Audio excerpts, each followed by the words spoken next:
Hey everybody, it's Lisa England back late at night Dubai time. It's been a jam-packed, beautiful weekend. Lots of things to do, a beautiful day today at church, and now I'm ready to fall into bed and get ready for another busy work day in Dubai starting on Sunday. But I wanted to pop on here today for day 13 of 30 Days to Claim Your Gifts. We have been talking about how you can decide to go after what you want, and you can choose yourself basically and say, okay, it's time. I'm not going to delay any longer. I'm not going to accept delay any longer. Anything that lies within me that needs to shift so that I can receive from God what it is I truly desire and what I believe He desires to give me, I'm ready to shift those things. You can't change the timing of God, but many times the timing of God is waiting on us, and we sure can make ourselves open and willing and available to do the work on ourselves and to receive the changes in our hearts and lives that are necessary to be able to not only obtain but sustain those beautiful desires. And oftentimes the gap is further than we think between who we are and the person we would have to be in order to really to sustain that gift in our lives. And that's not intended to be a discouraging statement.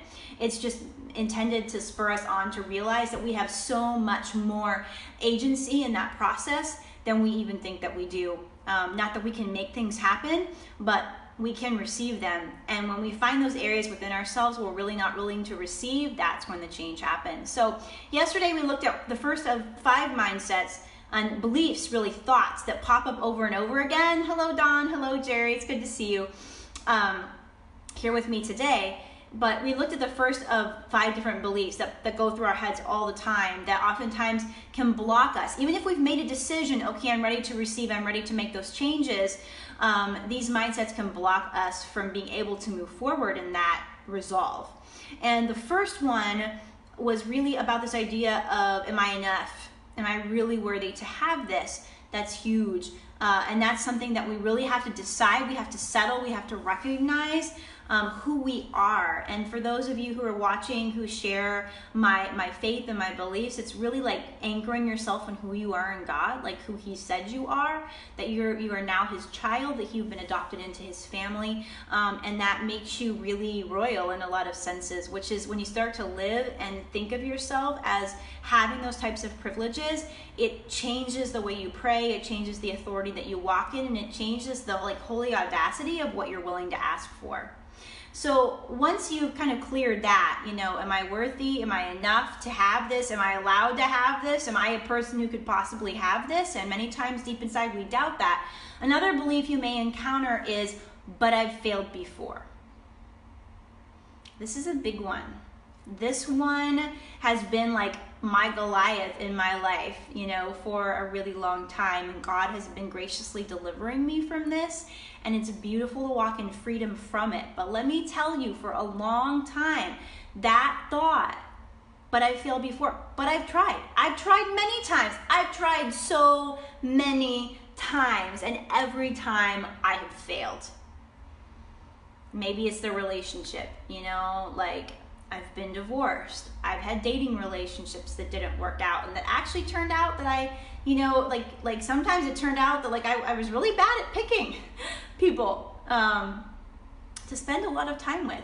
Maybe it's friendships. Maybe it's community that you're really craving and seeking. But every time, you really take the step of opening yourself emotionally to a new community, you find ultimately you feel like you get hurt. Maybe it's your creative project, but at least I've tried so many times to write the book. I've tried so many times to, to paint, and I try for a little while, and then the creative block gets to me, or the self-doubt, or the realization that I have no audience, and who's gonna buy this and read this anyway, or who's gonna want to see these paintings, or who's gonna want to go come watch my dance that I choreographed, or whatever it is it's on your heart to create.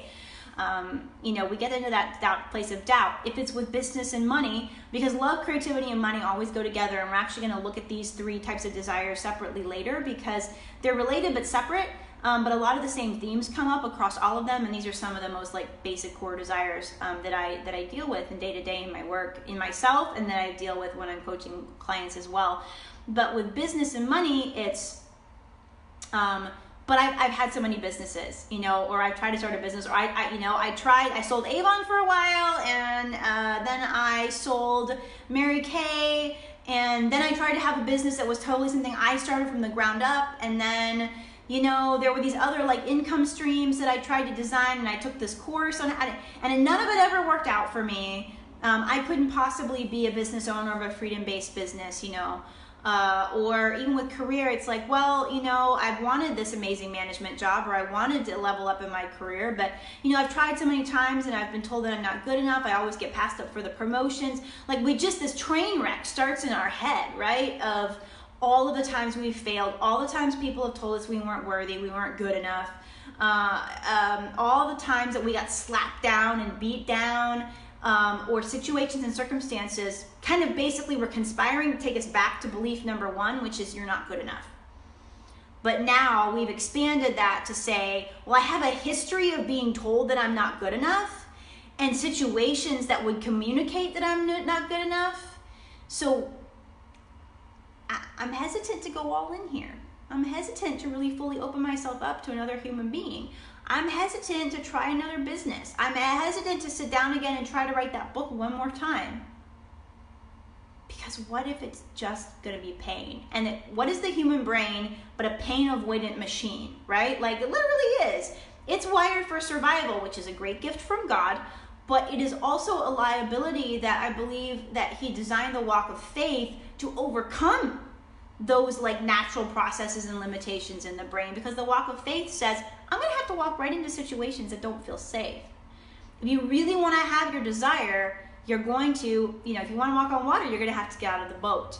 And all of those failures, all of those struggles, all of those disappointments, if you are willing to submit to understanding what they've taught you, become your stepping stones to the one time that you need to receive that desire. It only takes once. It only takes once to change the pattern. It only takes once to change the history. But we have to be willing to believe in that once. And additionally, they say if you do the same thing over and over again and expect a different result, what is that? Insanity. That's just a little kind of a funny little colloquial saying about that. So it's not that we just blindly do the same thing over again. We have to figure out how to say, okay, God, what was I supposed to learn from all of these situations along the path? What have you been teaching me? What is the glaring message that keeps popping up over and over and over again? And it's not the you're not good enough message, not that message, but the actual underlying, what am I bringing into this situation every time that, why is it that I'm attracted to people who really don't see my value, and that becomes apparent very quickly. Is it because I don't see my value, right? Why is it that I can't sit down and write the book? Why do I struggle to believe anyone will read it? Is the fact that I struggle to believe anybody will read it part of the reason I can't seem to finish it? Or is the fact that I struggle to believe in my voice the reason I can't seem to find an audience? Or is it that I really, really, really have a terrible relationship with money? I'm scared of money. I kind of think money is evil deep down. I want it, but I push it away. And maybe I can't have a business very easily because I have a struggling, conflicted relationship with money. And you kind of have to be in a healthy place with your thinking around money in order to run a successful business.